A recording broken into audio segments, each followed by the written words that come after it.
for my presentation, so make sure you clap really loud, alright? Okay, so my topic is glacial response to earthquakes. So here's my outline.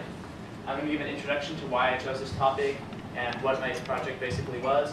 I'm going to go over the research, the things that I had to, the variables and parameters I had to find, and how I got those.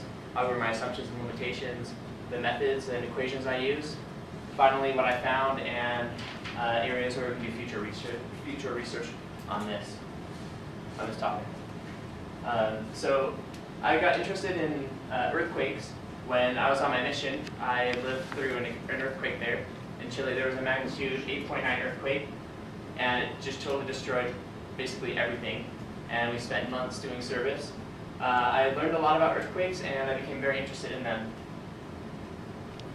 For my what I researched was I measured 3 glaciers that are near earthquake zones, and I I solved for length as a function of shear stress, and I plotted that.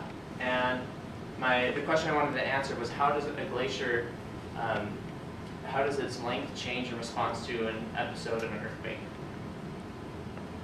The research, the first glacier I chose was one in Patagonia, Chile. Here's its parameters right here.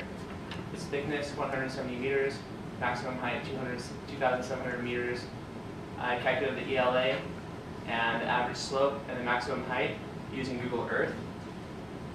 I also chose the Franz Joseph Glacier in New Zealand, and one of the larger glaciers in Glacier Bay, Alaska.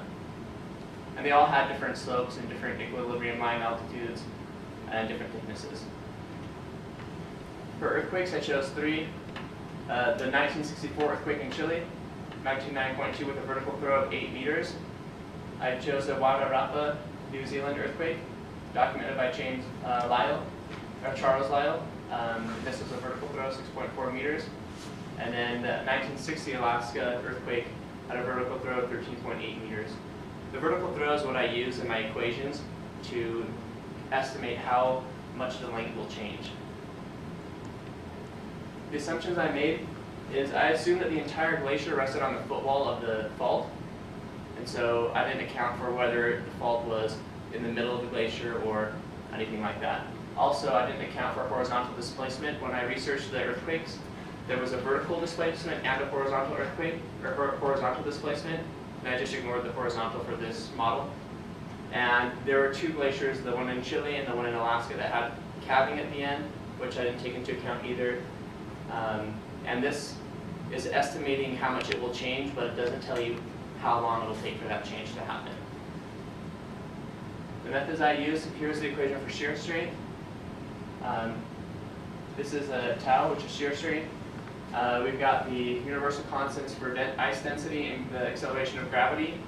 Hm is ice thickness, and the slope, dh dx. What I did is I calculated this with the values I got from Google Earth on the glaciers, and then I added in vertical displacement with the change in height, and I got a new shear strength for after the earthquake. Then once I had these values here, tau, or shear strength, and the new shear strength after the earthquake, I plugged these into the equation for length. And I had to also bring in,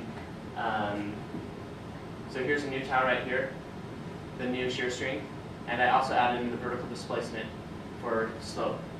So